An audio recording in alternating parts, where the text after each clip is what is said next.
एक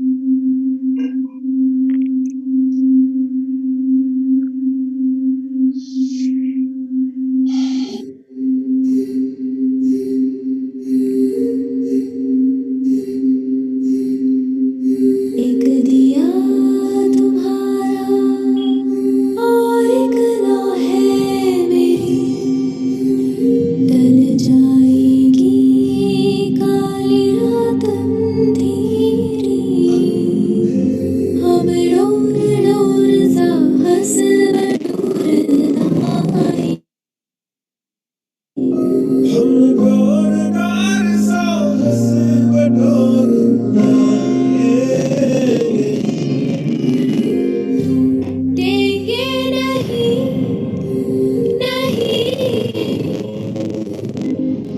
हम हार नहीं मानेंगे, हम हार नहीं मानेंगे, हम हार नहीं मानेंगे, कह दो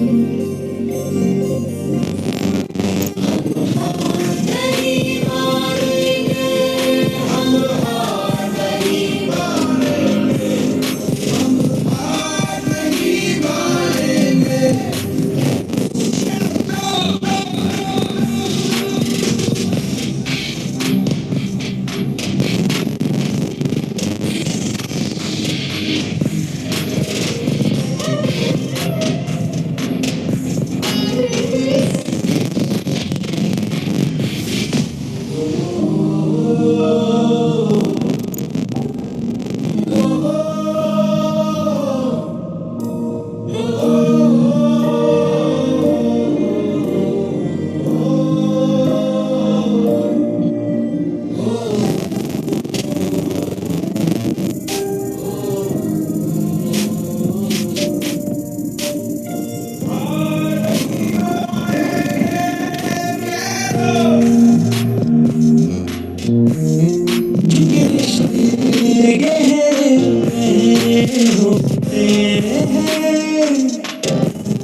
उनके पंख सुनहरे होते हैं, दूरी उनको और पास ले आती है।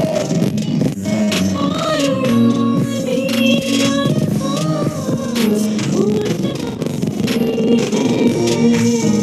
हम बिखरा एक संस्था नहीं मानेंगे, हम हार नहीं मानेंगे, कह दो नहीं मानेंगे, हम हार नहीं मानेंगे, नहीं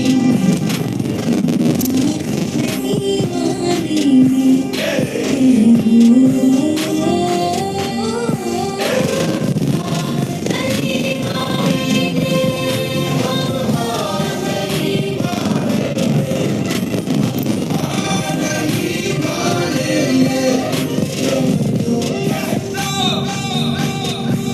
वो किए जो तूफानों से शर्त लगाते हैं, इतिहास बंदर उनको ही दोहराते हैं। से बस उनको ही सलाम देंगे, से आगे जो औरों को रख पाते हैं। हम सूरज हैं, अंधकार नहीं मानेंगे, नहीं मानेंगे।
Thank you so much, HDFC Bank. That was such an important message and such a pertinent opening to today's discussion. Good morning, everyone. We'll be beginning shortly. In next couple of moments, we'll be talking to India's top six CHROs about the changes that are happening at workplaces, how different workplaces are navigating through this current crisis of COVID, and what you should do to remain pertinent at your workplaces. Good morning, everyone, and a very warm welcome. On behalf of HDFC Bank and Times Jobs, I Yojana Sharma, gladly welcome all of you to today's virtual CHRO panel discussion. We are living in a very uncertain time. COVID-19 crisis has unscrambled the workplaces that we know it. Work from home, which was supposedly a privilege at India Inc. leadership, is now an en masse routine. But are people liking it? Is it productive enough? How are workplaces making the business needs? To talk of all these aspects, HDFC Bank Spectra and Time Jobs have envisaged HR discussions titled under HR Rebound, under which we are having this discussion today. I'm thrilled and privileged to have a very august board of CHROs with me to talk about reimagining workplaces amid COVID 19 and, most importantly, how to leverage business opportunities and keep the workplaces going. Something, a lesson that all of us need here to keep going even in the tough and time of crisis. I have with me Mr. Vinay Rajdan, CHRO HDFC Bank. Hi, sir. Mr. Sunil Jain, Hello. HR Yeah. Consumer Business, Johnson and Johnson. Hi, ma'am. Udmed Pawar, Partner and Head People and Performance and Culture, KPMG. Hi, Mr. Pawar. Rohit Vishal Gupta, CHRO, Wipro GE Healthcare South Asia. Hi, Mr. Gupta. Gopinath Pulaigari, Director for Human Resources, Verizon. Hi, Mr. Pulaigari. And Chaitanya N. Srinivas, Vice President and HR Head, IBM India and South Asia. Hi, sir. A very warm welcome to all of you. Thank you so much for sparing time to come and join us for this discussion. And as we speak, we have a huge audience base of timesofindia.com, HR and job section who are watching us live here as we speak. We are all very eager to listen to your thoughts, to your inputs, to your tips, to your advice on how to manage this particular unprecedented times of crisis and how to make a market workplaces. Today's discussion will have three major folds. First is when we talk about COVID 19 and workplaces and what's happening at workplaces, what is the so called new normal. The second leg will be all about decoding the new normal. And here I would expect all of you to pour in your responses from your respective domain. And the last, most pertinent, and the most thoughtful one will be how to navigate through this challenging time. I think that's a section that I'm also particularly looking forward to take a lot of tips and understanding from this August panel. Without keeping you from any further ado, I'd like to open this house for discussion. May I welcome Mr. Vinay Rajdan, CHRO HDFC Bank, to please talk about the challenges of COVID 19 at workplaces. And he's most welcome to share some stances from his workplace as well. Mr. Rajdan, the panel Yeah. is all yours. Yeah, thank you, Yojana, and a warm welcome to all the panelists and to a large audience who are connected to this event. Look forward to interacting with all of you and look forward to getting some useful inputs, suggestions from all of you as well. I think it can be safely said that not many organizations would have planned for something like this. At least we did. Okay, and the whole model of working was around physical location of work. And when we, to use a simple analogy, when you try and learn swimming, the coach throws you in the deep end, and you're trying to sort of ensure that you don't drown. And after a few such sessions, you manage to come to the shallow end, and your feet start touching the floor, and you feel okay. I can just keep my nose above water now. I think that the experience for us has been similar in that sense. I think also something that needs to be appreciated is that banking is an essential service. So we didn't have a situation where all people could just sit at home and work. And because it's banking, you have very strict security protocols. We don't have internet in office, so we don't allow many of the things which are normal for many other organizations because it is a banking sector. So to keep our branches at some level of staffing so the customer service can, keep on happening, keep the ATMs loaded with cash, which people would naturally go to in such situations, and keep the whole organization, which is about a lakh and a half kind of distributed, spread all over the country with hundreds of touch points, keep it going. I think to say that we knew how to navigate this whole thing would not be a correct reflection of the events. I think what we very quickly did was to have a business continuity call every day amongst the senior people, and that continued for almost a month. And as we, kept getting our IT infrastructure in place and getting, ensuring that there were differentiation between red zones and orange zones and green zones, and as the whole country was sort of coming to terms with it, we also managed to sort of keep the flag flying, so to say. I'm very proud to say, and I must say this, that kudos to thousands and thousands of our people who marched in every day to the branches and to the various operating centers, ID staff, various parts of the organization who kept the system running, and without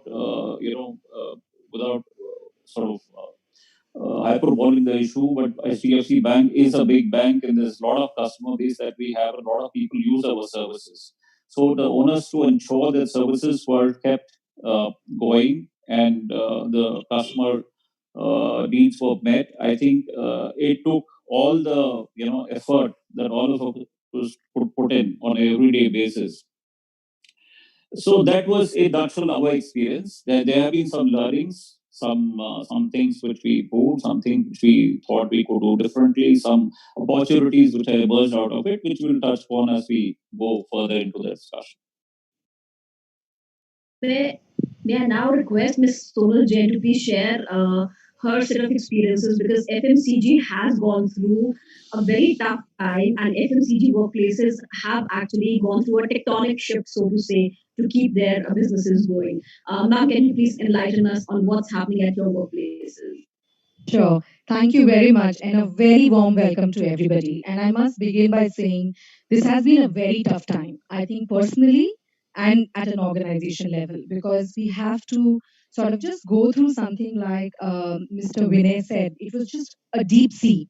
And many of us, like me, who don't know swimming. So it has been interesting and it has been a very tough time.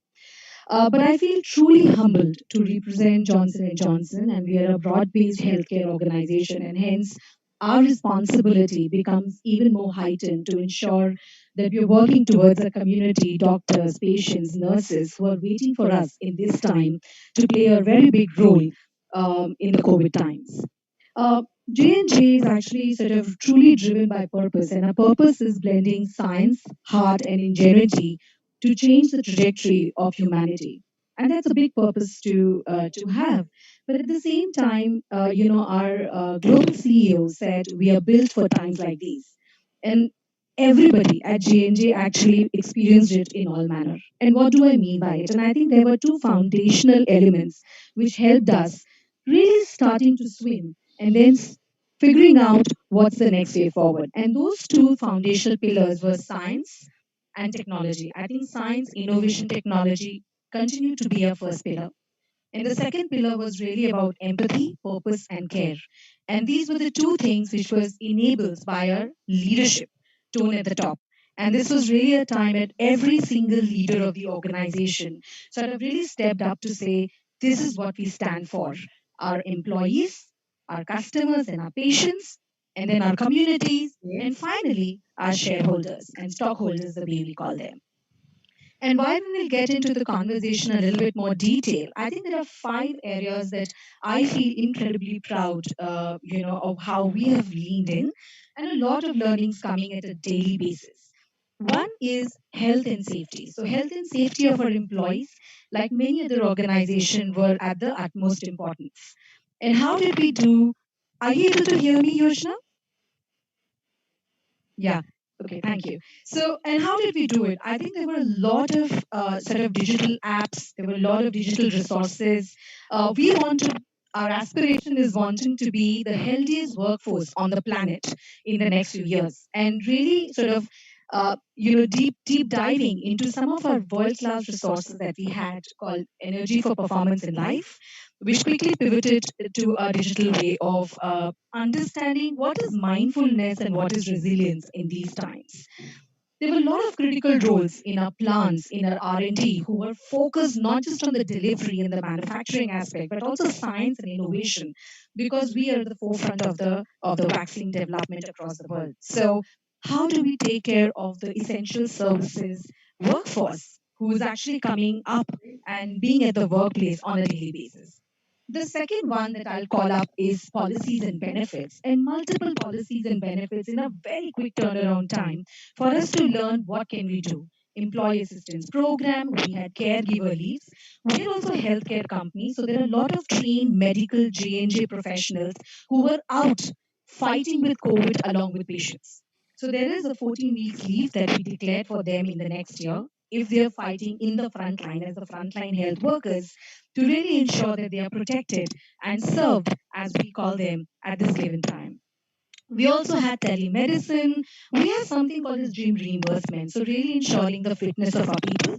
But we know right now our employees cannot go to gym. They cannot access anything externally. So we've actually extended the gym facility and the gym reimbursement, the health reimbursement when people are working from home. Small little things, but I think it does matter a lot to our people.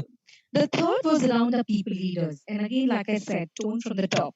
So ensuring that our people leaders are fairly equipped, enabled, and they are the ones who are leading with care, because organizations can form multiple policies. But if the employees do not experience it on a daily basis, then then it doesn't happen really, right? Because the employee experience gets created at the front line along with the line managers.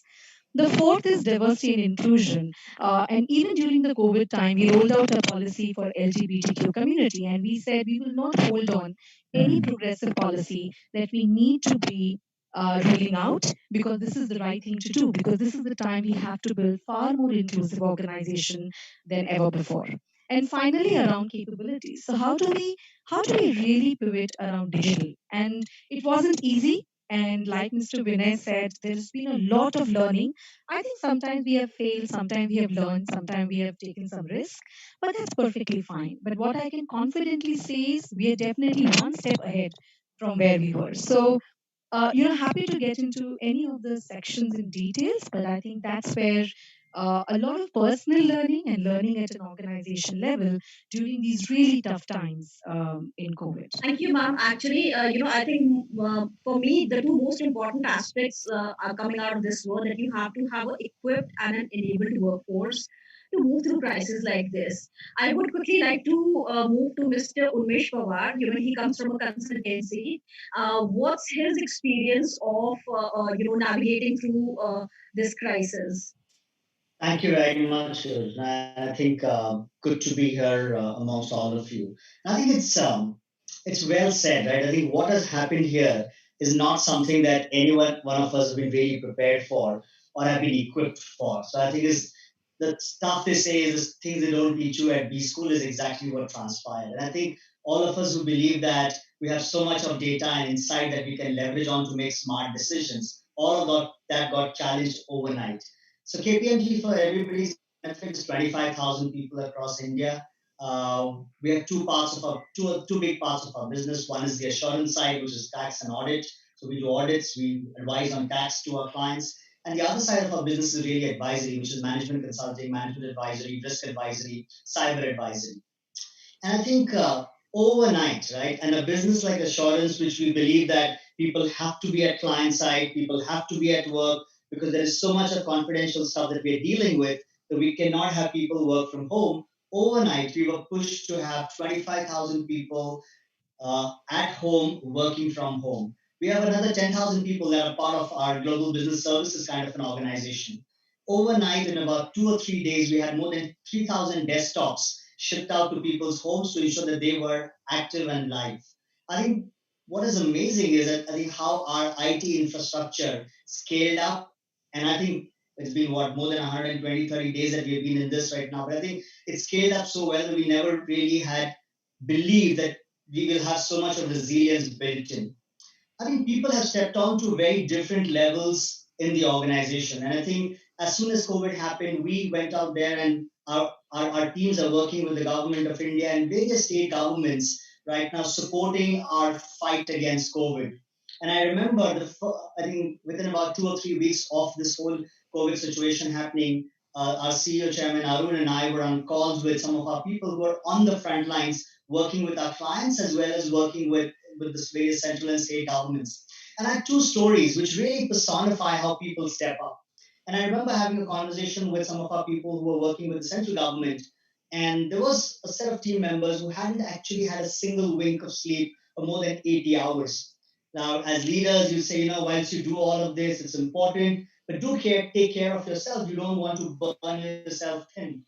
And it's very interesting the response that we got from one of our team members, who said, "I understand the value of every waking moment that I have. Because if I and my team members were to sleep, it will mean that the supply chain of essentials in the country could be impacted." Another woman team member said, "I grew up on stories of my grandfather when he was at war. My father had no stories to tell me. But I now have so many stories for my children and grandchildren, I can't even imagine because I've been on the front line fighting this COVID situation for the country." I think that's a very optimistic way of looking at things on a personal level also, and at your workplace level. I think since you mentioned about how multitude of infra was taken care of in different phases and quickly, if I must add, because this whole lockdown situation came to all of us pretty unexpected. So to say, I would quickly like to have an input here from Mr. Gopinath Valagari. Yes, sir, can I have your input and your quick introduction on this, please? Yeah, thank you, Yojana, and good morning, all. It's a pleasure coming to you. I think most of them covered a lot of points, but what I would like to personally emphasize was the onus was us on a company and our purpose, connecting the world digitally. I think all of them spoke about having the entire world all of a sudden go work from home. I think the backbone of that primarily lays with connectivity. Without connectivity, you probably could not do this. And Verizon is proud to say the fact that Verizon enabled this in all parts of the globe, where we were able to ask from day one. I think the pandemic, just not the pandemic in terms of COVID, but I think our own personal, there were a lot of other things that came in, be it the Black Lives Matters, be it the floods that are happening today, be it our LOC, the borders today. I think this border crisis, I think Verizon, true to its value and purpose, rose up to the occasion and delivered it. But having said that, the key takeaway for us as a leadership team was to be able to navigate at a point of time, like Vivek and a couple of other speakers, my co-speakers said, was to navigate around where there was no references. I think we had to look at velocity and arrive at decision making where we had no parallels to go back and look at. We were quick to learn on the job. There was no data. I think the instinct, gut, and decision making came to the forefront.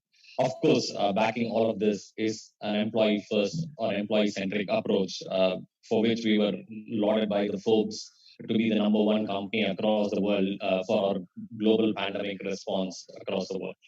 Back to you, Yojana, and we can talk more about it as we navigate through Yes, this. surely we will be talking a lot about it in different realms and pretty interesting points coming on from Mr. Gopinath here. Next, I would like to invite Mr.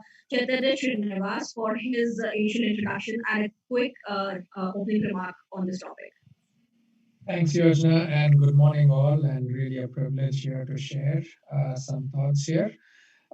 From an IT and IT services perspective, I think working from home, working from remote locations or a remote work location has been around. But what was different this time was the scale. We very quickly had to get to less than 1 or 2% at the workplace. Literally, that 1% was to keep the lights on and the servers on. And we had to do that in a hurry. And I think a lot of you have shared that something that has not happened, it's unprecedented. But we really looked at it on three dimensions. The first one was our people, health and safety, making sure they're safe, they're able to log in, they're able to effectively work. And I think the second dimension really was around our clients, given that we serve from India, pretty much India plus the rest of the world from here. So we had to make sure from a client perspective that they were okay. And finally, I think it was all about the infrastructure. Gopi, you spoke a little bit. Um, it's not just the electronic and the connectivity, but also the regulators, the authorities, the laws, getting those exemptions from the respective departments, etc., so that we can actually work from home. So it kind of pivoted around these three areas. What we also, in hindsight now see is probably three big shifts. Initially, it was critical, essential, get working, get started, and then we quickly saw that moving to more about BAU. This is going to be not just 21 days, but oh gosh, it's going to take a little longer. And now we are probably looking at how do we thrive in this space, in this time, etc., in the new normal. So that's probably how we are looking at it. Again, it's the scale, it's the length that has really impacted us, and those three dimensions, the lenses of those three dimensions is what we're looking at. So I'm sure we'll share a lot more as we go along. Back to you, Yojana.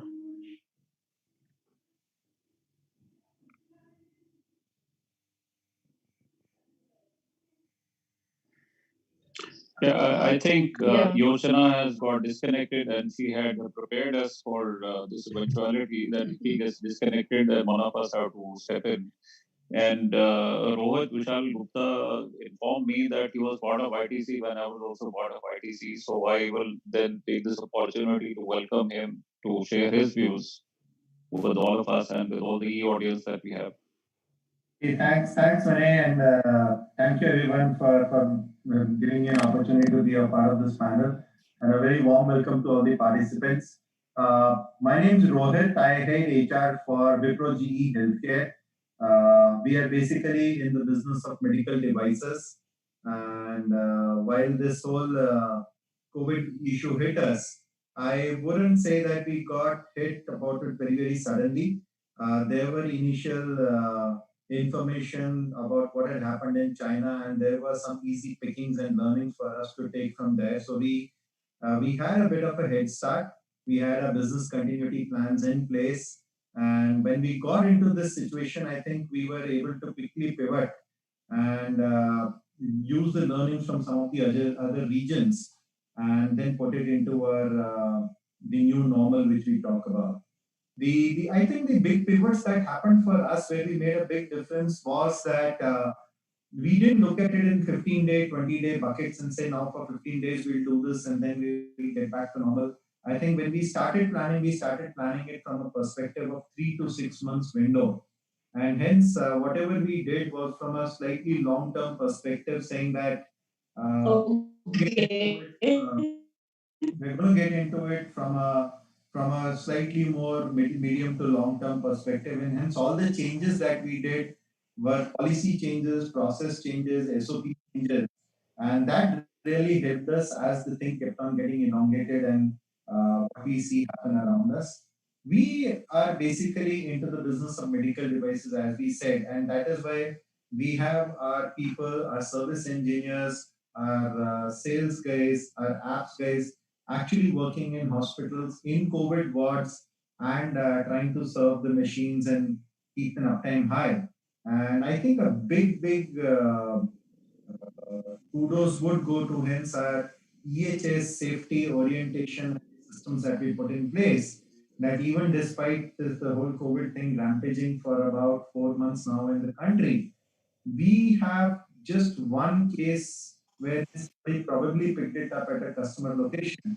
Otherwise, we've got zero cases where people actually went into all the hospitals and continued to serve our customers and making sure that ventilators, machines had a good uptime. Our manufacturing units continued to run completely non-stop during this whole event, and it helped that we were essential services. But I think the big pivots are the whole aspect and focus on safety, the focus on our customers, and obviously the focus on our people. And when I talk of people, since this is an HR forum and all of us are HR professionals, I think the big thing which helped us was the whole aspect about our purpose and how everybody aligned to our purpose, making difference in the moments that matter.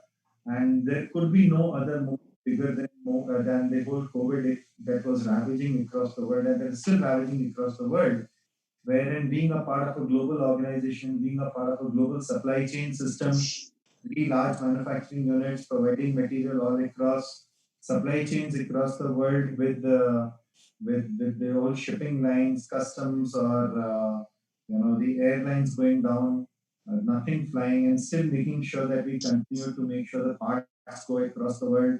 Machines come into the country, they reach the customers, they are put up there, and then they are serviced.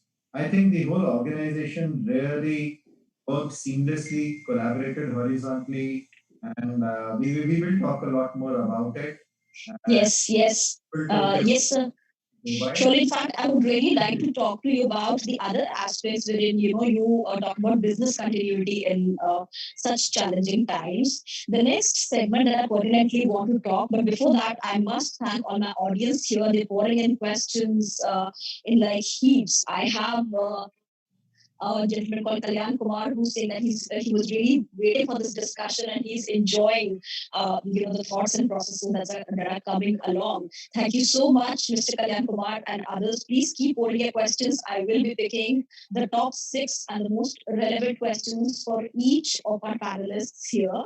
And quickly, let me unravel the next set of discussion, which is about defining the new normal. So everybody keeps saying, this is the new normal, this is the new normal. For a workforce, some of us are working from home, some of us are taking utmost precautions and going out. But we are still, everybody is wondering, is this the new normal for me? Is this how it's going to run for me henceforth in future as well?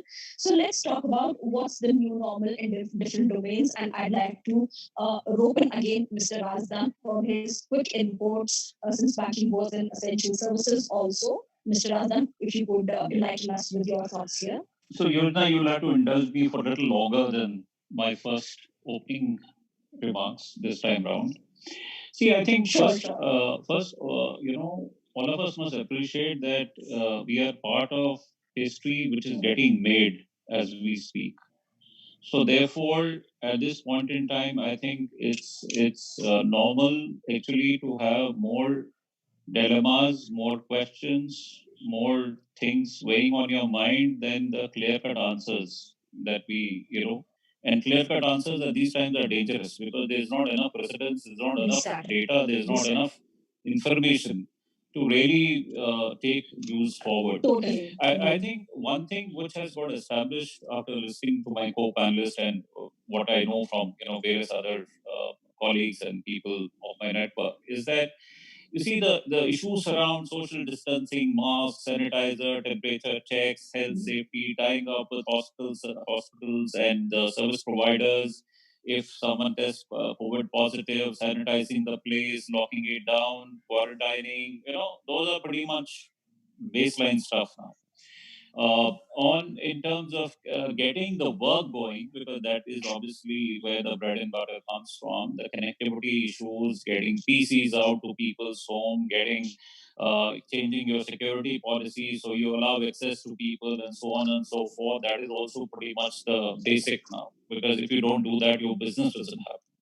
Mhm. But I think I think if we look at the situation, from my point of view, there are sets of people who are already impacted negatively by this situation, who have lost their jobs, or lost their earnings, or lost their livelihoods. Totally. There are set of people who are in a zone where they don't know which way this will pan out for them.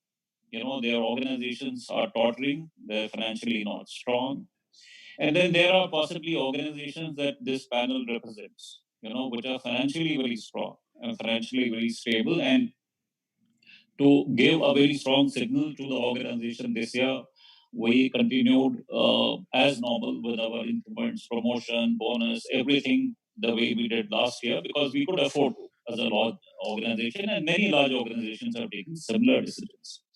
But I think the two, three things which I think is worth debating about in this panel is that how is the shape of work going to change in a fundamental way as we move forward? You know, and also, I think one clear concern, which is weighing more and more in my mind, and it's becoming a little more clear as we are 3, 4 months into the COVID thing, is the issue of there are three spheres typically all of us operate in. There's a personal space, there's a workspace, and there's a social space. The workspace has practically disappeared. The social space has been reduced to the digital element of it. The physical part of the social space is gone, and the personal Totally. space and the workspace and everything has become, a big mix up now. And I think people who are in the second bucket would be, organizations are doing pretty well, given the times. A lot of organizations they're doing pretty well, and I think they're doing well because people are really stretching at their respective homes. They're putting in longer hours than they would otherwise do when they were traveling to work every day. So I think there's a real issue, and all of us would have done the other things around yoga sessions and fun sessions and antakshari sessions and God knows what all things to keep the morale up and everything up, which is important to Totally. involve the family and this and that. That is also pretty much baseline stuff, right? So the issue now is that how is nature of work going to change fundamentally, and how are we going to ensure? Let me make a simple point. And I was talking to Siddharth before, my colleague from the bank who's on this discussion here, is that typically this is the time when people would have returned from their vacations. They would have taken those breaks, whether in India or abroad, looked up their relations, or taken, gone to some hill station, gone to nearby country or wherever they. And we are already in July end, and the pressure at work is not relenting. And everyone understands my company is having tough time, cost structures are what they are, and we need to put in the extra effort, and we need to make sure that we are there. So that's creating huge amount of pressure on employees. And how are organizations going to deal with that? And typically, those things get little sidelined in this country because of the population and the sheer numbers that we have. They get little more addressed in a Western country. So that's one issue which I think perhaps it'll be great to hear the thoughts of my co-panelists also. And second is around how is what is going to alter in a fundamental way, which will therefore change the nature of work as we have known for the last 10, 20, 30 years that we've been working. Over to you, Yojana. Totally, sir. In fact, at iJobs, we keep conducting periodic research on workforce, on people, on employee mindset, on different cultural changes that have happened at workplaces. And the latest research report that I have in hand was based on response from about 1,300 employees from different segments. They're all people who are working from different domains. And we asked them how they were perceiving work from home. And most of them said that they're not liking work from home. And surprisingly, about 55% of them said that it takes a mental toll, and about close to 20% people said it takes a physical toll as well. And some of them even cited examples where they could have maybe they were less attracted to coming down to work every day or speaking to their colleagues, or they had less focus on things that they had at hand. So virtual working has its own set of challenges. And exploring this, I would like to have an input from Mr. Srinivas Chaitanya here, considering that his workforce is mostly remote work enabled. I'd like to have his response and his understanding also here. So I'm just going to add to what Vinay said, and even though it's a little bit of a different industry, I think what this has also done is innovation at scale. So it has brought about, whether it's a process or a function or something else, it has brought about large scale innovation and it has driven that scale that we would not have achieved otherwise. I always believe that there are opportunities in every challenge, and every pandemic will probably give us that. Not that we want one more, but really, you take learning, for example. We are about 90% online at this point. Our onboarding is 100% virtual. So things that has changed a lot, and we have been able to test these processes and say, okay, it's working. Now, will we come back and get something to the pre-March time frame? Probably not, but it won't be completely the other way either. It'll probably be something that we'll have to look at and see what makes the most sense. Now, I think we also need to separate the work part, engagement and work, as well as the social part, because that's the big change that is happening. We see that in our workforce. While the productivity has not changed, it's actually, we saw it go up initially, it plateaued, it probably is hovering up and down now. As people realized in the first phase, there was a lot of excitement, critical work, etc. And then I think folks realized that, hey, wait a second, it's taking a little longer. And now they're thinking, well, it could be some time before we come back. So there's a well being aspect. Which you typically would have seen in office. You would have met people physically. We are social beings, and that aspect has changed. And I think organizations have to address that specifically. Because we never had to do that, specifically, but we have to do it now given the environment. So I think there's a lot of things getting tested, a lot of things that are coming up. Um, as mentioned earlier, this is something new, and I think a lot of new things will emerge. Certainly, it won't go back to the 100% to what it was, but there is some hybrid. We strongly feel that you do need office space, you do need that social space to collaborate, to team, to interact, get new ideas, innovate, etc. But can we do it differently? Does it have to be 100% remote or 100% in office? I think there's an answer in the middle there. So I think on those dimensions, it'll be very interesting to see how things start coming back. Hello. So at this point of time, I would also like to hear it from Mr. Gopinath Pulaigali, because he also comes from IT domain. What's his experience like, and what's like decoding the new normal for the IT workforce? Yeah, thank you, Yojana. And I think a lot of what Vinay and Srinivas spoke resonates very much with Verizon. I think the key fundamental ask, I think the bigger asks, I think while we're dealing with, uh, employees being social beings and emotional well-being, about a lot of these anxiety happening around us, the fear of unknown. It's like, hey, I'm getting on to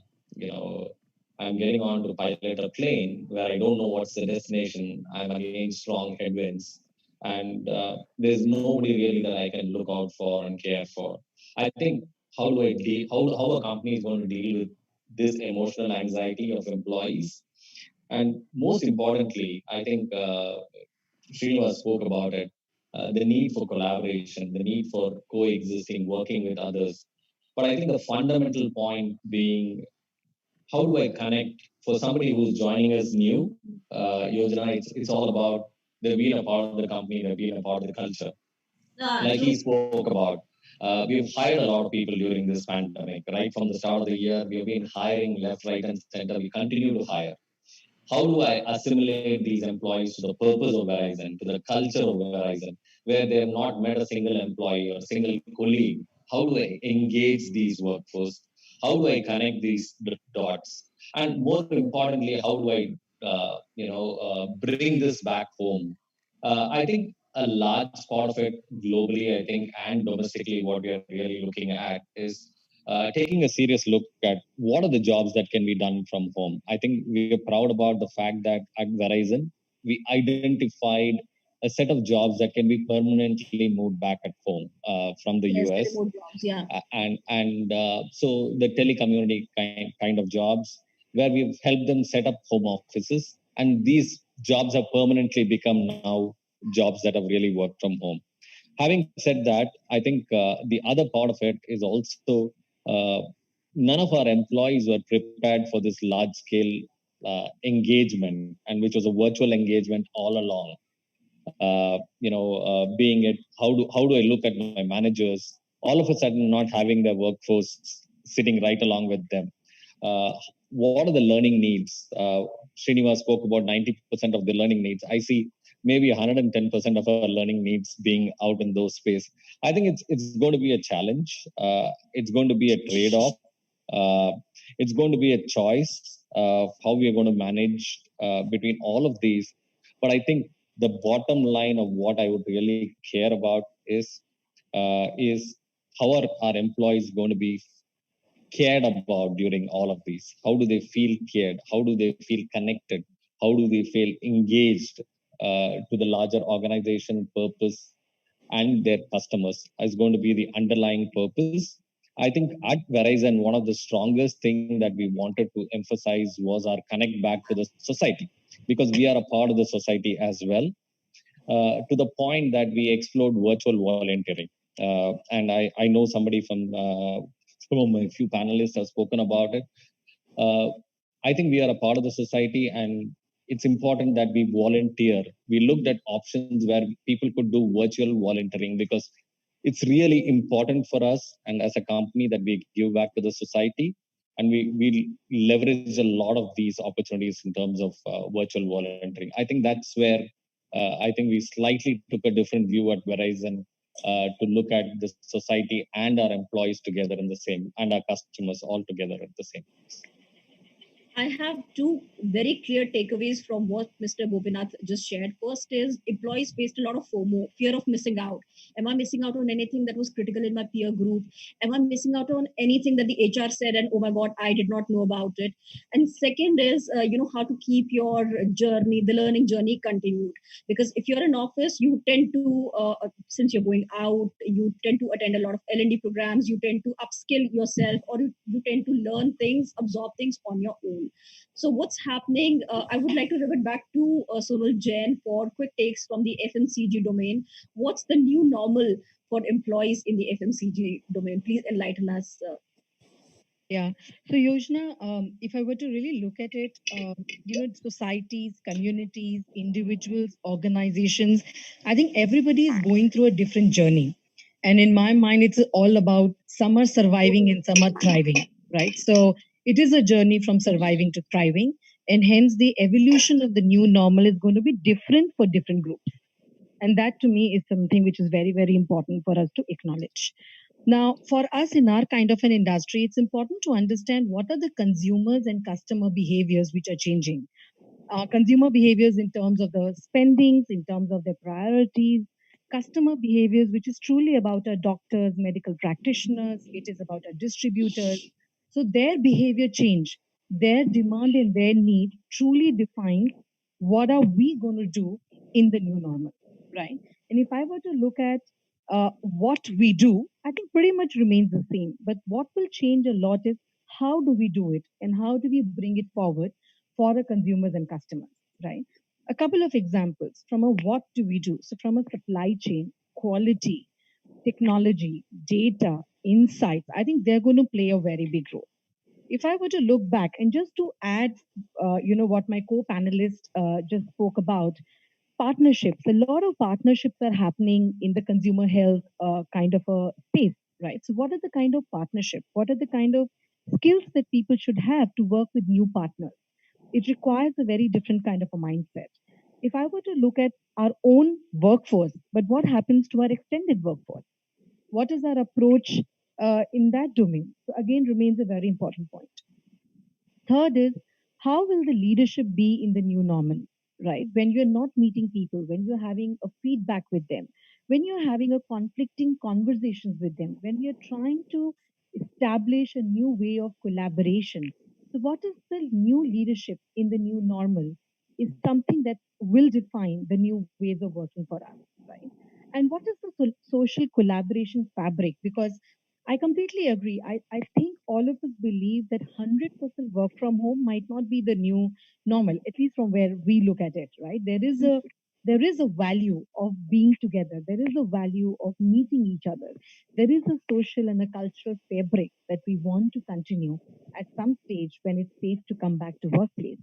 But what would that look like? Because not 100% of people will actually come at the same time. And like I said, surviving to thriving. So there are different countries, different groups which are going through a different domain. And finally, like Gopinath said, how do we connect back to society? Again, the fabric is very different today, right? So no organization can actually thrive by just being centered towards their own self. So True, true, how do true. we take Yeah.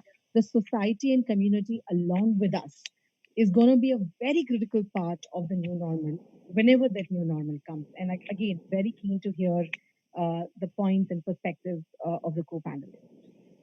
Totally. Thank you, Sonal, for such important points. I like your point about, where you mentioned about people are concerned about what will change. I'd like to quickly rope in Mr. Rohit Vishal Gupta, since he comes from a healthcare domain and it is one of the essential services right now. And I think even going forward, they're going to be one of the spotlight sector and the domain to watch out for. So, what's your take about the new normal for employees in your and associated sectors?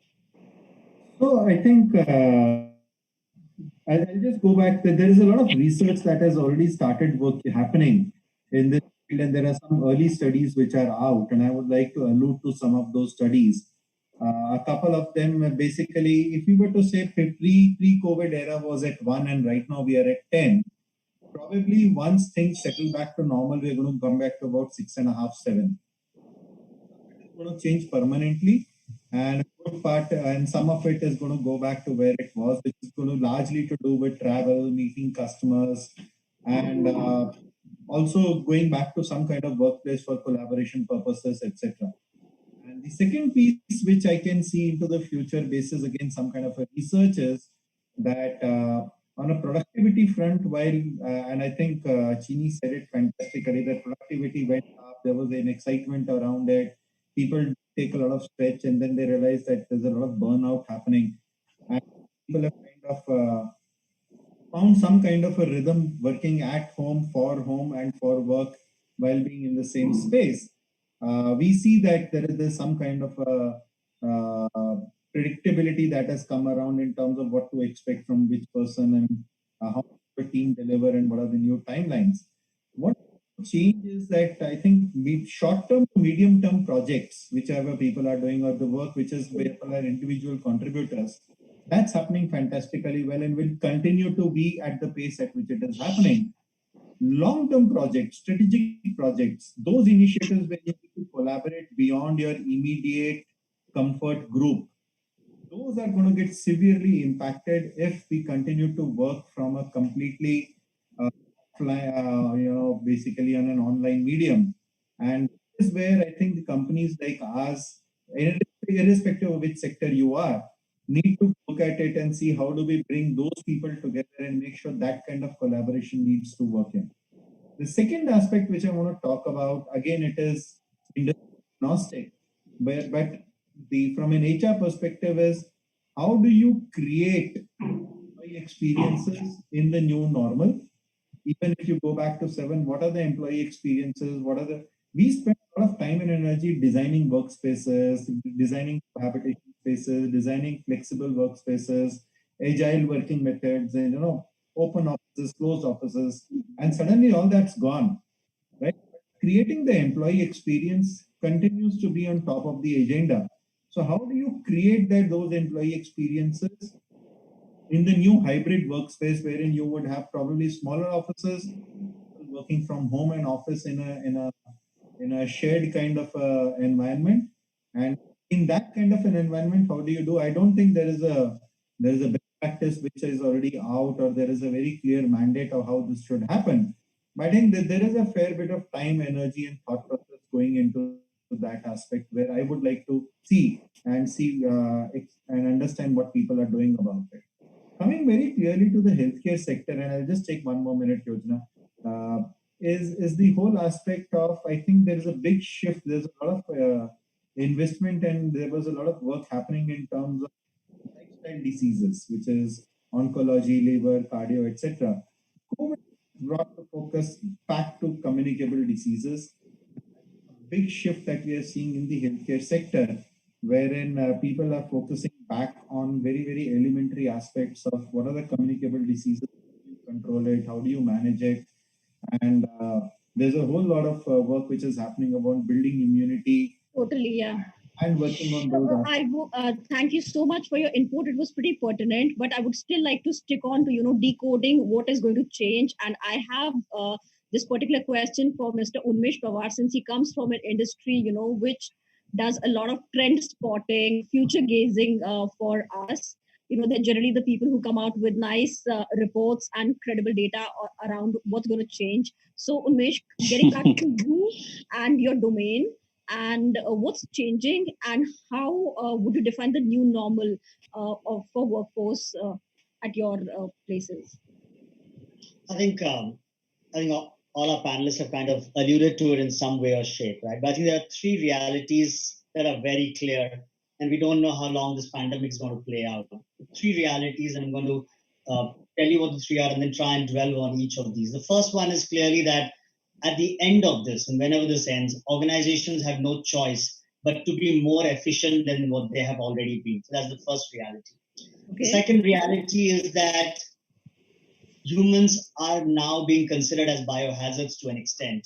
And therefore, chances are very likely that organizations are going to have less and less people as they move forward.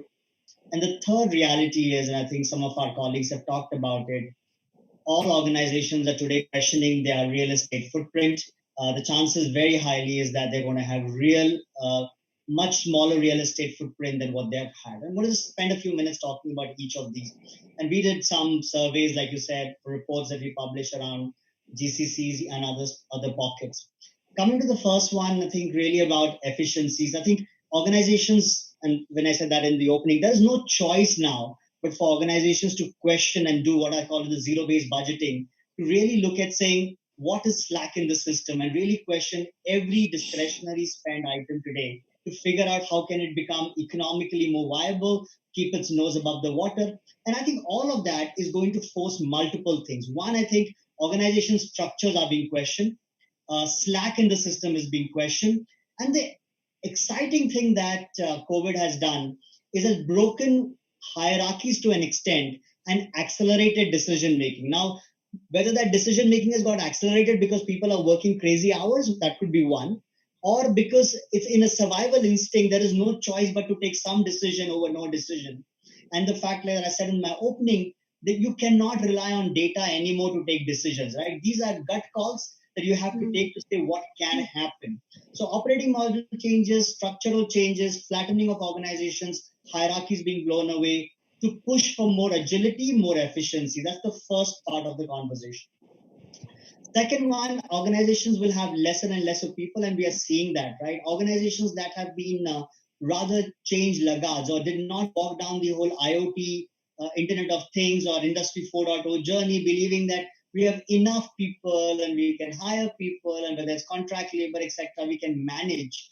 Suddenly saw that with a threat to life, people's natural propensity was to go back to their close and near and dear ones. Now, that effectively means that organizations will have no choice but to accelerate on Industry 4.0. We do see higher spend organizations will do around the whole journey to cloud, journey to digital, moving the whole IoT journey. That's the big piece that is important. The second piece here is the whole push around reskilling. And organizations that are responsible organizations who do not want to create massive job losses are going to go through massive reskilling exercise to ensure that the talent have is the talent that can take care of its needs going forward. So I think most of our clients, including us, are going through huge reskilling exercise to upskill our people and move forward with that. Connected with that, I think, is also an element, I think, which is really about, I think, what my colleague Mr. Gupta said. I think, what is this whole environment that you're going to have now? And I call it a distributed environment. People have anxiety. The GCC survey that we did with global captives, people are just anxious coming into work. In the absence of public transport being where it is, people do not want to come back to work. They feel they are productive, and therefore they feel there is no need for us to come to work. We will come to work on need basis, but otherwise we don't want to come to work. Now, with all of that, I think HR is genuinely being challenged to say, what does the whole hire to retire process would look like when you have people in their hometowns, people from client side, people working from home, and people wanting to come to work when it is need to come basis. How do you then manage an experience? How do you build a culture of the organization? How do you manage the entire thing digitally in a way that you can still build cohesion into the organization? And I think right now, as we speak, is interesting. We said that because we're running a design sprint within our organization to try and identify getting people to give us suggestions as well as the HR team together to say, how do you manage that? Coming to the last one, really around real estate, I think organizations potentially will blow up about 25-30% of real estate and shrink real estate. One of the things that's going to be interesting to see, a lot of people who haven't grown roots in a city are going to question the whole enigma or the whole reason to be in a big city. People are going to now look for choices of moving back to where they came from. If their organizations have offices which are closer to their hometowns, etc. I think if there is no big impact on their career and career developments, people would be willing to move back, I feel, to their hometowns, which can offer a better quality of life. And I think in that also happen, how will organizations manage talent requirements across the country? Will clients and will your end customers be comfortable to be serviced by people anywhere? I think that's a model which is going to be interesting. So I think interesting things are happening. I don't believe, irrespective at the end of the COVID, I think as lockdowns got pulled back in different parts of the world, you saw people rushing to the beaches and all of those things happening. But I think it's a not immediate reaction of people to say, I just need to get out of my house. But I don't believe organizations will fall back, right? Organizations will have no choice but to have catapulted into the new world. And so this is some of the things that I see happening with our clients and with us in the marketplace. Back to you, Yosh. I think a very big takeaway from your point here is that one needs to keep pace with the pace of his organization. You need to keep your eyes and ears open to understand what's the new normal at your workplace and try to keep up pace with that. Now, when all of us are discussing so much about COVID and workplaces and the changing things and the new norm, we have a very active audience here on this panel and at content.timesjobs.com who are pouring in question by heaps. They are pouring, there are a lot of questions around skill sets, around jobs of future, around workplaces of future. I'll very cautiously, I have selected a couple of questions that I think are relevant for this panel. I'll quickly take them one by one and direct them towards each of you. I'll begin with there's a question from a user called Saurav Day. He's a HR with HRAM at an IT firm. He's asking, Mr. Srinivas Chaitanya, this is a question for you. So, what is the best way to encourage tech workforce to upskill, especially when new things are coming in and there is a lot of uncertainty in the domain? So, how should one deal with it? Great question, and thank you, Yojana. Let's take a step back. The tech world was actually undergoing a lot of transformation even before the pandemic. The skill sets were changing faster than ever before. The pace of change was fast. The shelf life of existing platforms and skills was drastically getting reduced. And then what the pandemic has done is it's actually accelerated some of these changes. It has made it faster. So, from a skill set perspective, every one of us have to stay relevant. We have to look at what are these skill sets that are changing as fast. So, I'll give you an example. Probably the last 10-15 years, we looked at some very narrow, deep skills. So, if you took a platform, you learned, let's say, any technology. But today, you have to be fungible across these skills. You got to be able to move across very, in a very agile way, and have to be able to learn and adopt very quickly. So I think having not just the technology skills, but having the collaboration skills, the softer skills, an open mindset to learn. Being an Olympic learner, our chairman, um, uh, that was his first day. He said, I "Look, think you I have to continue to be an Olympic learner." Um, and that is very, very relevant today, because what you know today and what you got you here today is not going to take you where you need to go tomorrow, at least from a skill set perspective. And it's not just platforms, it's all the other softer skills, open mindset, and adaptability. I have to stress it's the adaptability and the ability to thrive in this ever changing world as a skill is probably one of the fundamental things we all have to understand and learn. I think platforms will all learn and unlearn and relearn. That'll okay. I think continue. that's a great encapsulation. I think Mr. Saurav Dey would have got his answer here, and that's quite a learning for all of us also as employees who think about upskilling as the quick pedestal for career progression. Next question I have is for from somebody called Rima Natu. She's asking, so while as HR team we are supposed to encourage everybody, but how should we remain encouraged when there's so much of at the workplace? I would let Mr. Vinay Razdan take over this question. Mr. Razdan, please answer this question for Rima. So you must be having a good software which tells you which question should go where. But anyway, so one thing which struck me during the course of last few months is that one of the most important things which leaders should do, but they perhaps don't do enough of it, is to, in a focused way, lift the morale of people. Okay. Which typically we assume our discussions are around work, our discussions are around presentations, our discussions are around strategies, our discussions are so much around the task, that this whole collision of workspace and personal space and this working from home and long hours and burnouts, and I think leaders need to perhaps definitely spend much more time on spending uh, just creating a positive atmosphere in which you're able to lift the morale of people. And personally, I always believe that one of the qualities a good leader should have is a terrific sense of humor, which unfortunately no one wants to talk about, because it looks, you're not task oriented, you're not work is worship kind of a guy which we treasure in this country. So I think this, my HR colleagues who have asked this question from wherever, she is, I think it's the two parts to it. One is you look out and you expect others to lift you up. Other is you find ways of lifting up yourself. And then how do you lift people around you?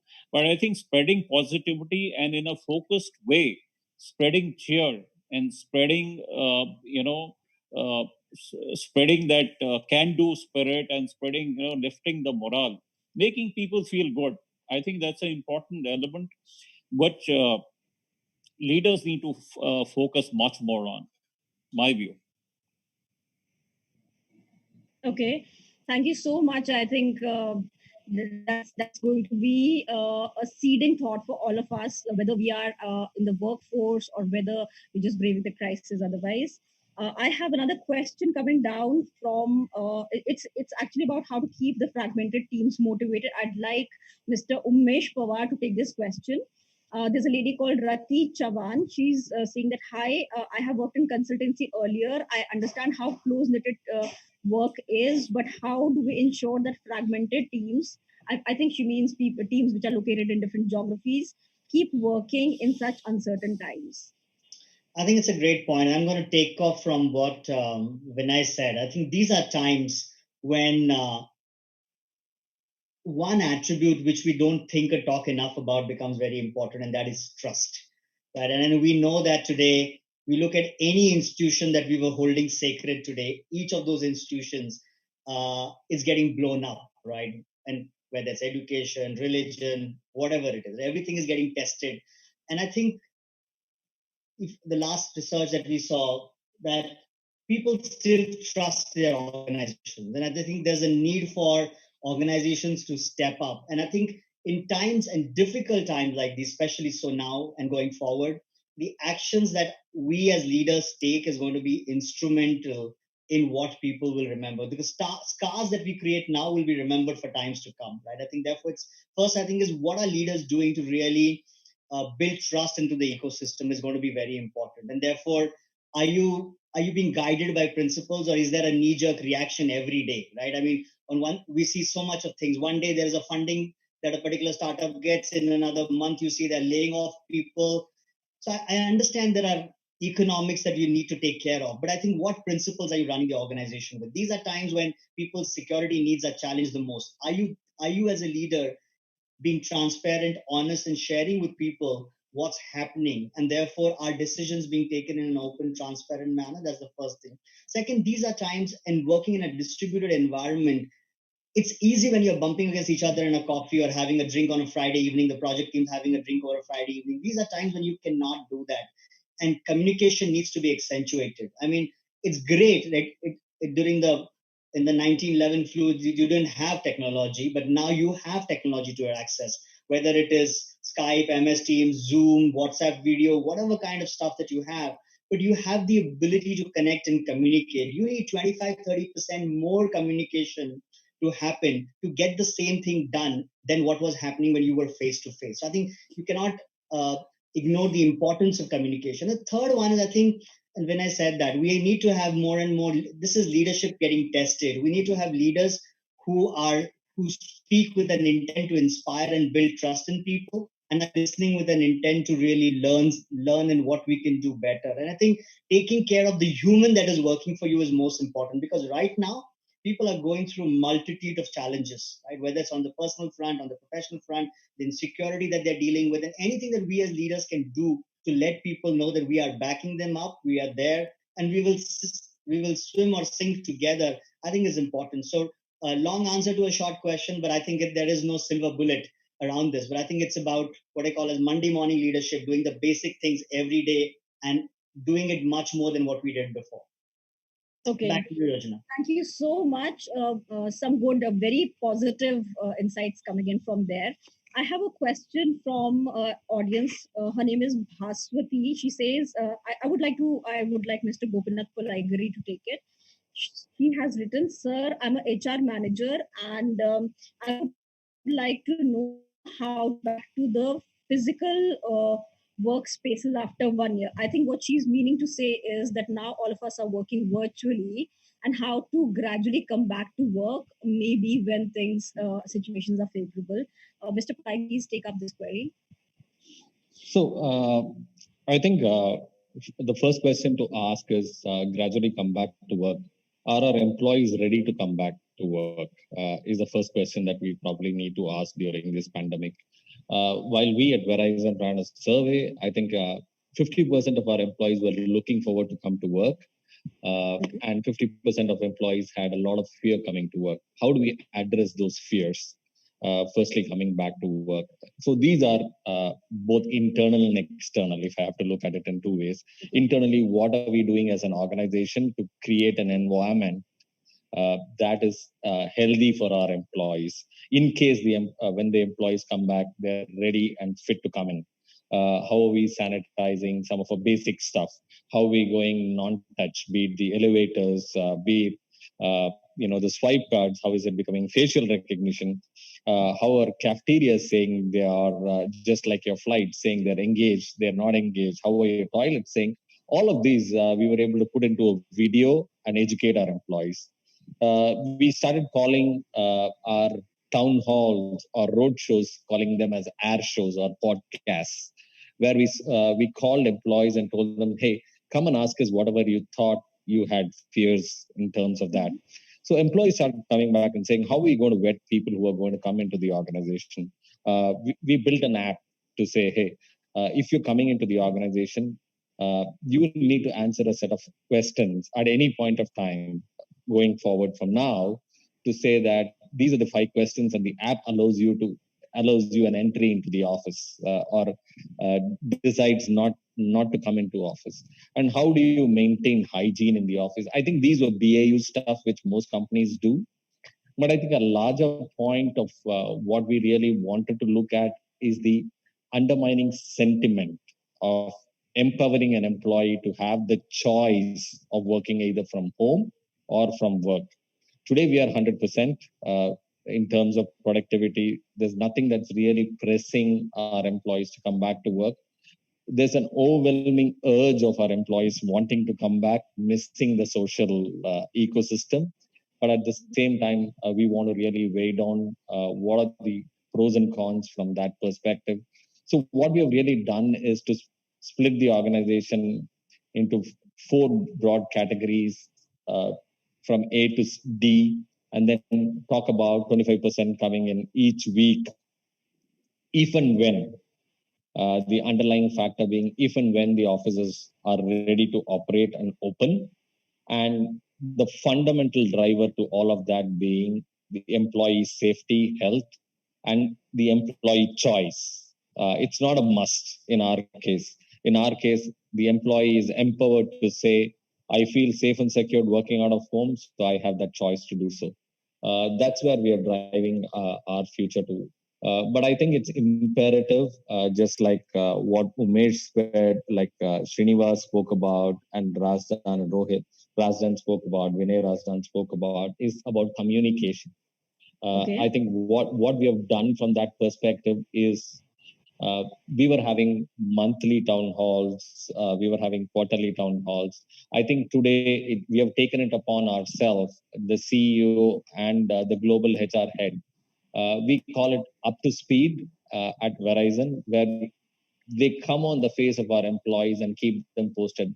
A small 2 to 3 minute video every single day. There is a communication overflow and burst coming into our employees to keep them connected to the larger part of the organization. So, a long answer to your short question. I think the onus is on having the facilities ready, and the second onus is about preparing the employees and the employee willingness and readiness to come back to work. I think these are three conditions that we need to look at internally. Externally, I think those are all a lot of fluid. Government and the number of cases, I think that continue to be things that we cannot control. Okay, I think a big takeaway for Bhaswati from this input from Mr. Gopinath Pulaigari should be that constant communication and in tandem communication will help teams to gradually get back to workplaces more seamlessly. I have a question from Kshama Rani for Mr. Rohit Vishal Gupta. I'd really like you to take this question, sir. She's saying, sir, COVID is not going to end anytime soon. We have to keep our businesses running. How to stay productive in such challenging time? Interesting question. Thank you. See, as I said earlier, the productivity is an element of how we manage what we are supposed to do in the context. And the context is that it would be very different if you're a services person, if you're a salesperson, if you are in one of the functions where you need to work in office, you're an individual contributor, if you're a leader. So for each of them, the meaning of productivity would be different, and hence some bit of context is important there. But I think I would go by hence take the discussion to a slightly different level and say that the productivity is basically all about being able to deliver what you're supposed to deliver while making sure that you manage the other aspects of your life happily in a healthy manner, which basically means managing your own self. And this links to the previous question wherein how do HR manage its own self while you're managing others? So I think I look at it from a four perspectives. One is managing self, managing work, managing home, and there is also an element of managing community, your role in the community as a friend, as a husband, as a parent, or as a child, and in the larger community wherein we stay. So if you are able to find the right balance between these four elements of one's life, and then be able to say how are you disciplined about the way you go about your day, and the whole boundary of work and home being diminished or being fused into each other.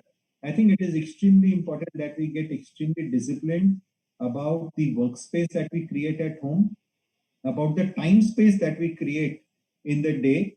And now that the weekend is fused into days, the mornings, evenings, extended work hours, it's perfectly fine. You start your day at 7 in the morning, work till about 9, take a break, then again take a break at about 2 o'clock, take care of some home chores, etc.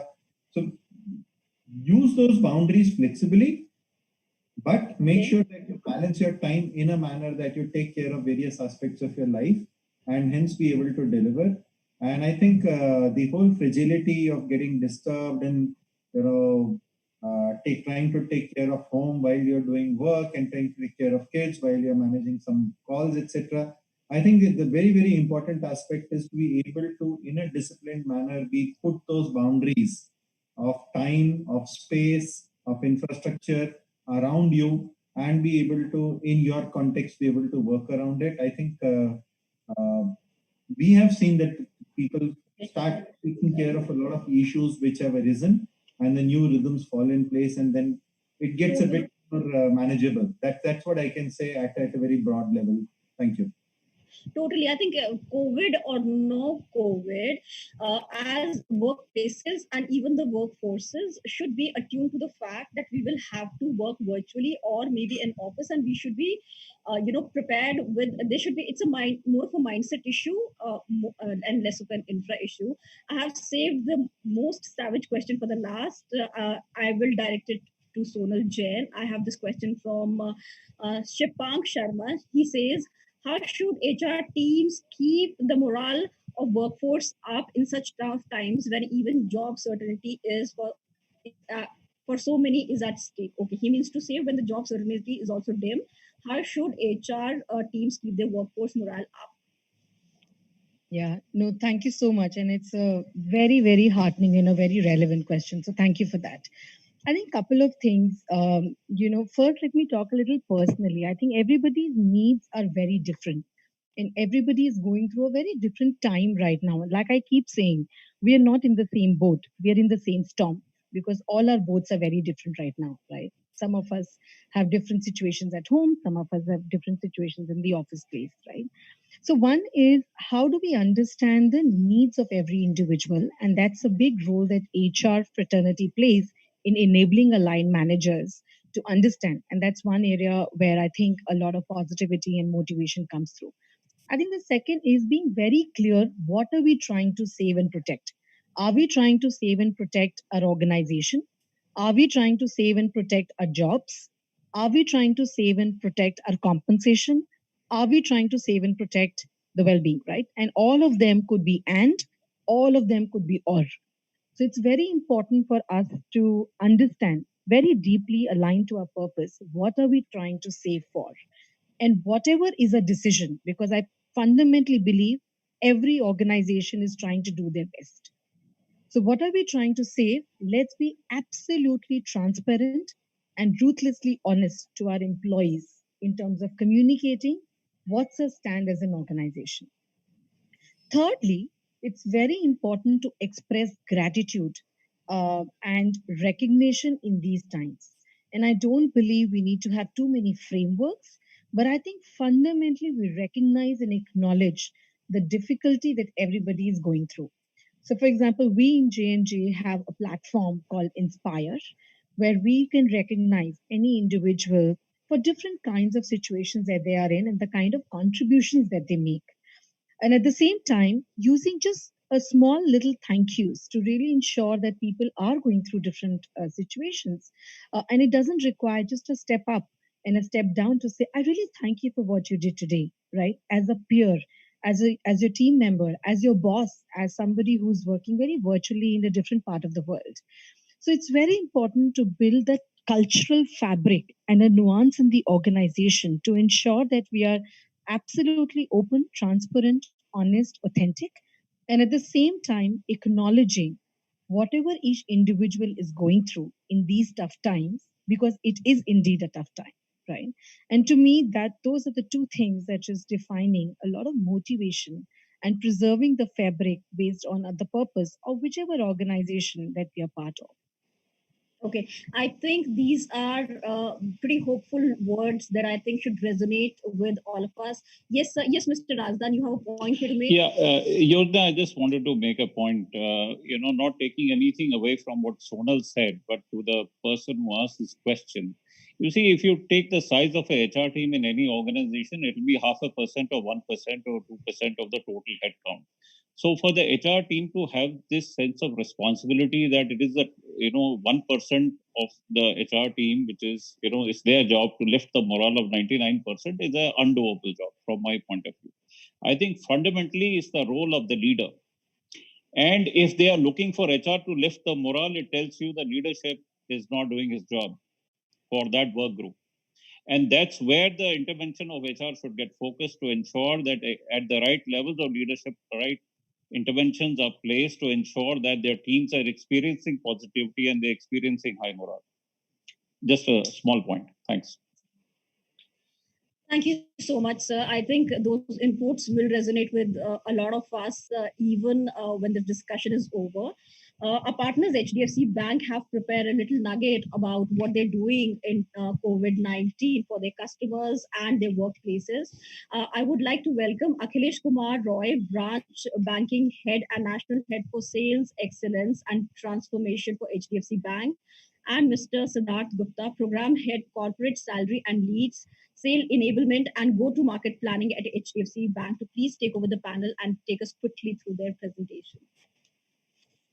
Thank you very much योजना और यहाँ से आगे की योजना मैं खुद बनाता हूँ good afternoon and warm wishes to each one of you esteemed customers and patrons, both existing and prospective, eminent panelists and speakers, and all the very respectable industry stalwarts and veterans attending this webinar, and of course the young budding managers.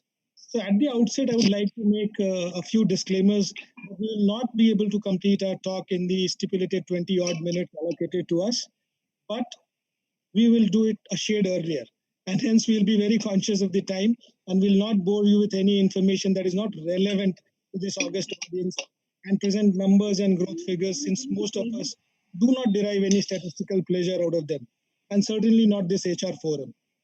But still, for sticklers to statistics, we just declared our quarter one results, wherein we registered a 20% YOY growth in our profits.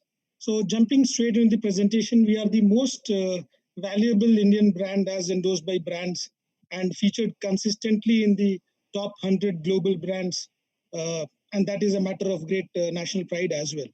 It is one of our stated objectives to be the most customer obsessed brand across categories and not just banks in this country. मुश्किल है, पर हम कोशिश कर रहे हैं, and will not stop till the goal is achieved.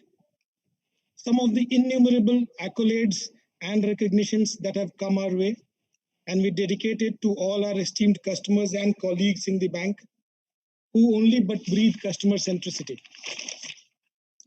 As should be expected, and there are a lot of this, and I'll not belabor on the accolades that have come our way, but dedicated to our esteemed customers. As should be expected of a large enterprise, registering good profits and creating wealth for its shareholders, we do have to give it back to the society at large, and have aptly named our corporate social responsibility initiative as Parivartan, meaning change.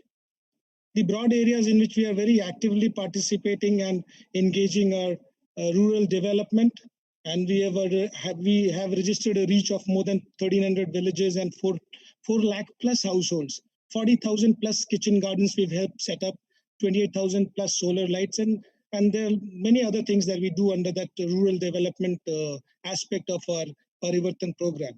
And then we do a lot of work in the education sphere, covering almost 2.62 lakh schools. And we have upskilled and reskilled a lot of almost 20 lakh teachers, and almost 2 crore students have been directly and indirectly impacted through our various interventions in the education field. Then skill training and livelihood enhancement is something which we are very proud of. Almost 7.8 lakh women and entrepreneurs we have been able to create, and more than 7,500 self-help groups which have been formed and trained by us, and that enables them to sustain their own livelihood. And on the healthcare and hygiene, again, almost 29,000 toilets have been constructed, and a host of other initiatives that we take under the financial literacy and inclusion. So that is about the most important thing on the corporate social responsibility part. During the COVID times also, as you saw, we have made a healthy, decent contribution to the PM Care Fund, and we have been supporting the COVID warriors both at the front end and have been we have been distributing a lot of PPE kits, ventilators to some of the hospitals, government setups, and also actively engaged in feeding the daily wagers and the migrant laborers. And here I would just like to also mention that for all our salary customers that we have, and there's an insurance scheme that comes along with the salary offering. And I'm extremely proud to mention here that the insurance claim settlement for all the salary customers over the last few years, we have been doing more than 5 crore plus settlements and almost more than 400 cases of insurance settlements that we do. So moving on, banking in the new normal, we have already talked a lot about it, and I would not like to delve further into it, but just pick up some of the important interventions that we have done, besides enabling the entire workforce with which Vinay touched upon, and how have we been able to ensure that almost 1.5 lakh colleagues of our uh, work from anywhere. That is one of the important things that has already been enabled. But as far as the customers and esteemed patrons are concerned, and as mentioned earlier, at the cost of repetition, our customers' faith in us and our colleagues are the reasons for our being the second largest bank and having greater than almost 35% of the market capitalization of the banking industry. So, what I wanted to re-emphasize here is that while there is a near parity or parity in terms of the product offerings that most of the good banks have to offer, a few firsts to our name which stood us and our customers in good stead during this pandemic and the lockdowns was migrating completely to the contactless account opening, both through the video KYC and in the absence of the video KYC also you can still end up and these are completely unassisted journeys which the customers can do in a matter of few minutes. And again, on the contactless banking fulfillments, uh, contactless origination, fulfillment, and disbursal of practically every loan that you can possibly think of. So these are some of the interventions that were done in order to ensure that the customers are not inconvenienced, besides keeping our branches up and running almost every time and every day. And it's a matter of great pride that barring orders and orders from the administrative setup in the district or the area in which the branch operates, all our branches have opened on each and every single day. So something very relevant to this audience here, and which we have started recently with respect to the customer engagement and outreach, and which we call virtual customer engagement. I would request my colleague Siddharth to quickly and briefly talk us through them, and also on some of the exclusive and compelling propositions of our premium banking services and programs and the corporate salary account features. But for as I mentioned in the earlier part of my conversation, we'll also talk about some of the very exciting stuff that we have to offer to all our esteemed customers, like how about paying 7,500 rupees less for a Motorola mobile phone? And this monsoon, how about getting 17.5% cash back on the Samsung range of televisions and the washing machines? And the host of other benefits, 5x reward points for Disney Hotstar subscription, and there are a host of blockbusters lined up for release in the next week or month to that extent. So that is a lot of such compelling propositions. I would request quickly, Siddharth, if you can just talk us through. Yeah, thanks, Akhilesh. I believe the biggest challenge that we saw at the beginning of March onwards was that with 4.5 crore customers who interact and transact directly with the bank without any intermediaries, how to reach out to them and how to make them comfortable in their banking needs. So before COVID period, we used to have close to 10,000 physical engagements in corporates in different organizations where our representatives used to touch base with the customers. This entire 10,000 activities rock bottom, and what we evolved was a virtual version of all this. So presently, we are doing all the virtual inductions for all the new joinees in the corporates, where large corporates invite us onto their platform, and we have created our own platforms for mid-sized corporates, where we invite them to have the induction sessions. Customers are hesitant to visit the branches because of fear and because of safety. So we have created a virtual help desk where every month a session is kept for each corporate, and the employees can post their queries, questions, their needs, and the bank representatives are available virtually to address those on a video call. Simultaneously, we are doing a lot of virtual engagement activities hovering around financial well-being as well as health and physical well-being, which is a very useful, very engaging for the employees in different corporates. And of course, a program that we are holding right now, like Spectrum, which is national level events and uniquely curated for specific target groups. These we have started. A lot of the panelists mentioned about the emotional anxiety which the employees are going through, and such times do call for a lot of financial planning. And we would be more than happy to assist any one of you and each one of you if you so desire. So a couple of quick points, Akhilesh, that I'm sharing on how we have made digital journeys, how and what we are offering to the corporates and their employees, because the consumer behavior is also changing, and the online spending that's evolving, and that's at a new different level altogether in present times. So just a quick one, we have launched Invest Now platform, which is a robo advisory, artificial intelligence based financial planning tool, and it is nearly a do-it-yourself kind of a platform where everybody from top management, middle management, junior management in every organization can register themselves over net banking and avail this service. We've also launched the My Account, My Choice, which is a customized account number that can be given to the employees, to our customers. And in the present times, a very relevant product that's been launched is a digital loan against shares and mutual funds. So it is a completely contactless product offering, which is benefiting a lot of our customers.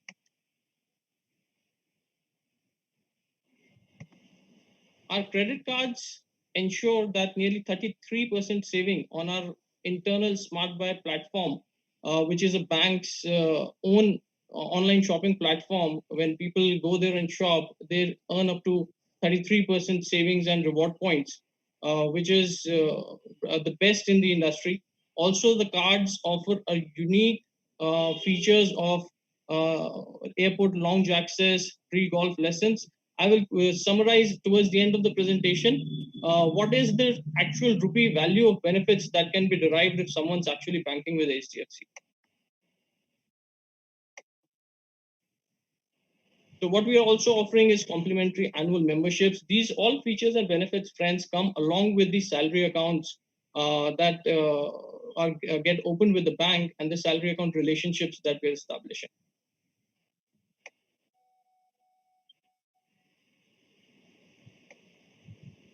There are a whole host of features and a lot of banks offer. For example, I talk about the personal accidental life insurance cover.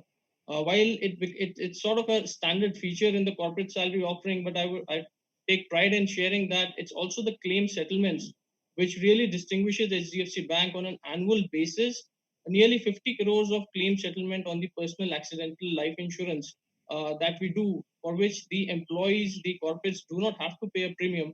It's a standard offering on their corporate salary account, and the bank provides the claim settlement very timely and in a very fast manner.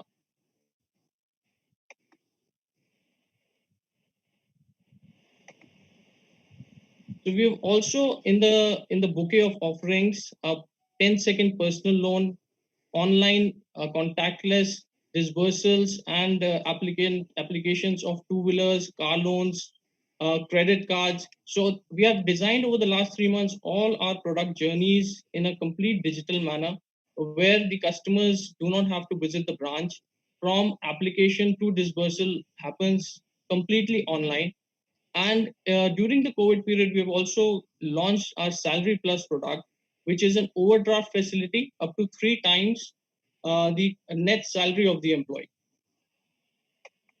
And all of it is availed real time on the net banking within 10 seconds. Right. So as I was mentioning that all the benefits that come in, it's also the changing consumer behavior towards shopping, online shopping.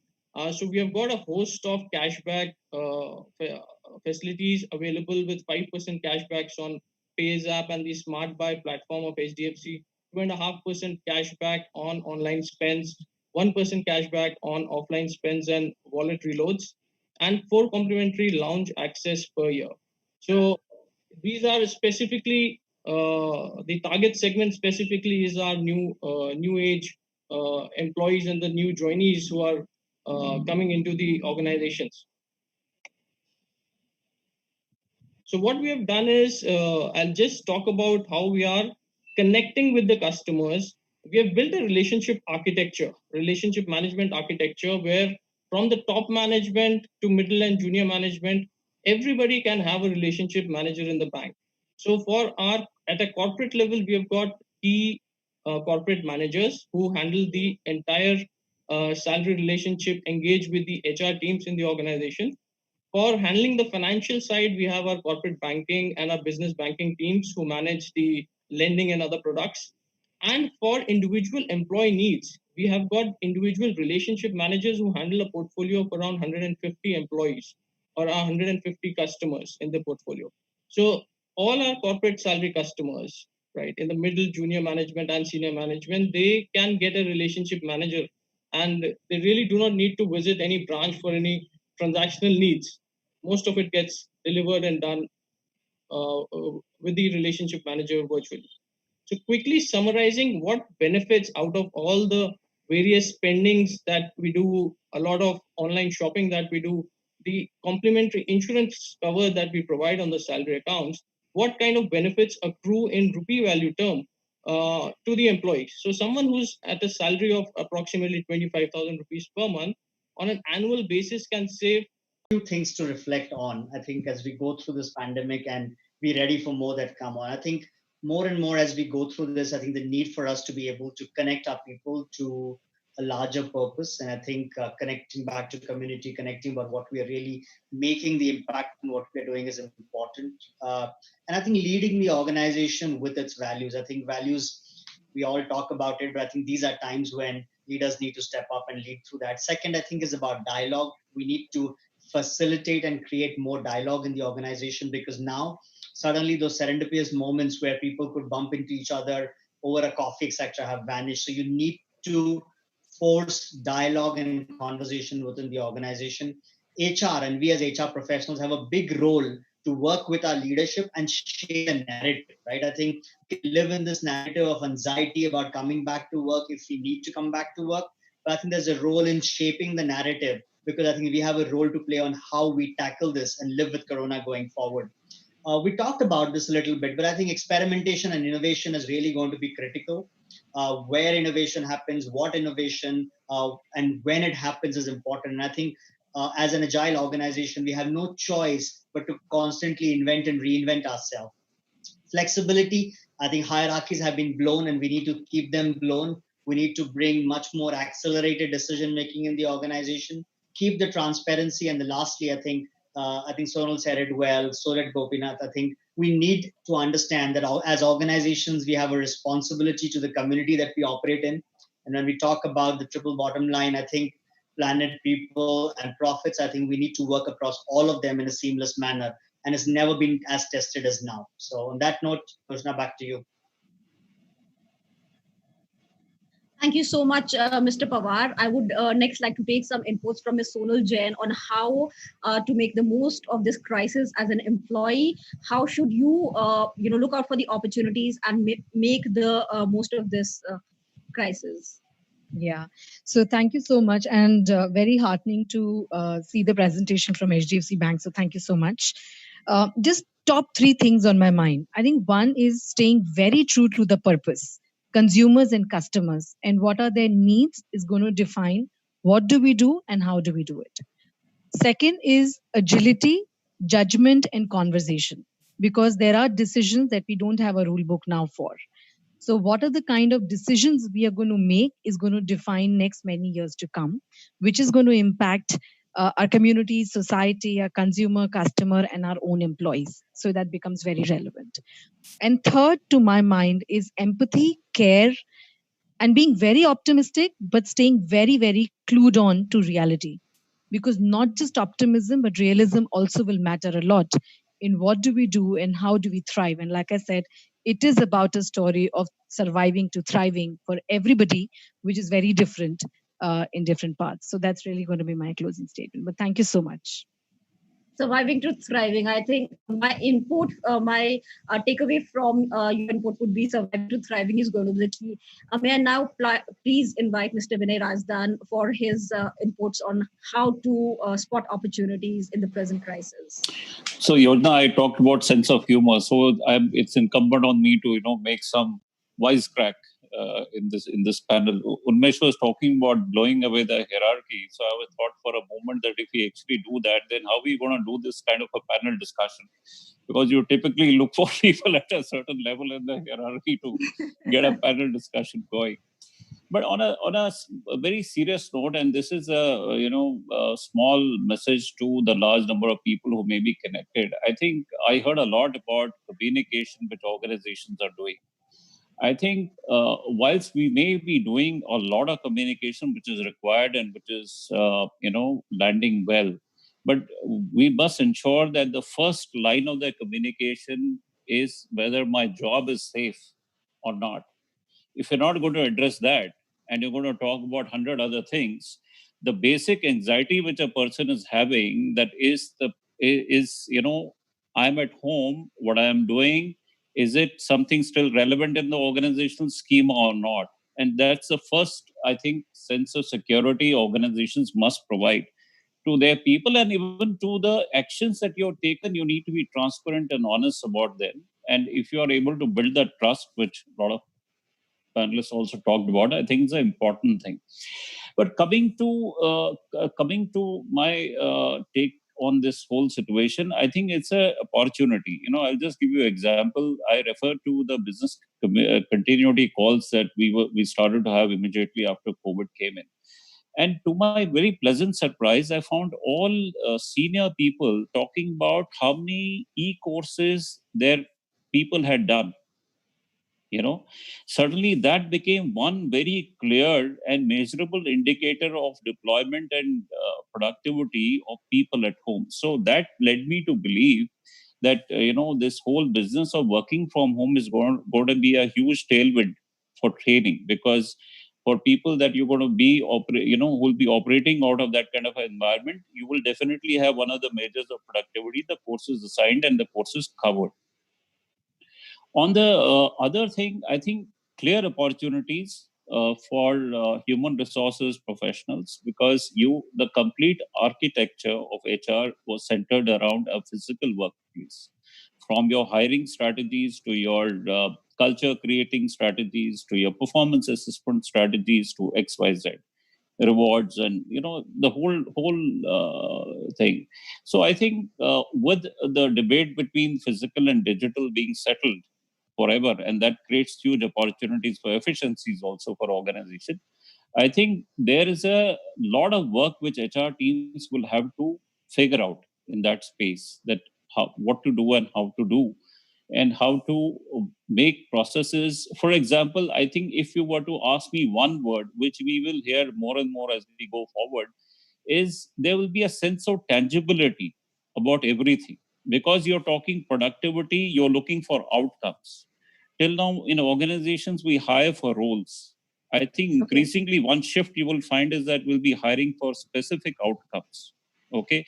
That leads to another trend of gig work, which a lot of people you could assign work to, and a lot of people may choose to work for multiple companies, So there is a huge, these shifts that will take place, will take some years to pan out. They're not going to happen overnight, right?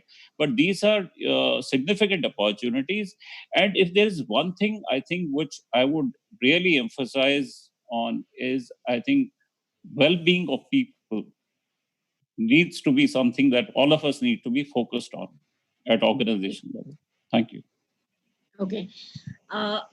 Thank you so much for your input. I would next reach out to Mr. Chaitanya Srinivas for his summary points and some tips on how to navigate through the present crisis. And thanks, Yojana. I think a lot has been said, but I just want to throw out one study that was done some time back. About 50% of the roles that exist today in our space did not exist 3 years ago. Probably also the other 50% won't exist in the next 3 years. So we all spoke about agility, we spoke about open mindsets, adopting to change. I think it's thriving in change. That is something we'll have to make sure we're all comfortable with. New roles will come up. You look at HR itself today, I look at my team. We have solution architects, we have data engineers, we have SPSS experts sitting inside HR, running a lot of the AI algorithms, engines, etc. on data. So if you just look at that, there's going to be a lot of changes that have already happened, and it'll happen even faster. So I think staying engaged, we spoke about the new environment, staying engaged at every level, having different networks, and embracing this digital world. I think all of these are going to be spoken about a lot. But really, as employees, as employers, we have to look at these things that are coming our way. And let's not forget, clients are driving it. It's the environment as well. It's not just us, it's the clients that are driving all of these changes. And that impact is going to come to us, and we have to be ready for it. So let me pause there, Yojana, and thank you. Thank you so much, Mr. Chaitanya Srinivas. I think for me as a moderator and for me as a person who writes on HR, I would have clearly three takeaways from all this discussion here. What we see as a crisis is actually an opportunity to maybe try out things that none of us have ever tried or have even thought of. There are three things that we should that really make sense at this point of time. We should communicate effectively with our colleagues and as an employer to our workforce to keep everybody in the tangent and to lessen the anxiety of the workforce and your peers and people around. And second is transparency is the key to keep things moving. As peers, as colleagues, as workers, as employers, I think it will help if a lot of us imbibe transparency within our day-to-day schedules or communication. That will help us straighten out a lot of stress and iron and steam that we are witnessing right now. And third is to keep pace with the pace of the organization. Tough times call for tougher decisions and tougher people. So keeping that in tandem, I think it's whether you're an employee or an employer, you have to be lean, mean, and slick, and you have to keep pace with your competitors as well as your business environment, and that is the only way to survive. I think a couple of important pointers that are a very esteemed and enriched panel pointed out here today. I must thank each one of you for sparing this valuable time, for sharing your inputs, and really sharing those advice on how to navigate through the times of crisis. I must also thank my gracious audience who've been listening to us. And there are a heap of comments, and I believe more than 980 comments have come in on our message board. A lot of people are thanking each one of you. Some of them said that they really liked the talk about, FOMO catching on among workforce, or how to keep anxiety at bay. Somebody called Marker has put in a comment, a thank you note, saying that he was very enlightened to hear about keeping pace with the pace of the organization and how to go about it. I must thank my gracious audience also who've been listening to all our inputs very sincerely throughout this discussion. Thank you, Mr. Unmesh Pawar, Mr. Gopinath, Sonal Jain, Mr. Vinay Razdan, Mr. Rohit Vishal Gupta, and Mr. Gopinath Pulaigiri, and Mr. Rohit Vishal Gupta. Thank you so much, everybody. And it was an honor to be your moderator today. Thank you so much. With that, I'd like to call this panel discussion to a wrap, and we will get in touch with you. Maybe I'd love to host you guys on some other panel, a different topic, some more enlightened discussion some other day. Thank you. Thank you, Yojana. Thank you very much. Thank Thank you very you. much. Very much. Thank you, everyone. Okay. Bye.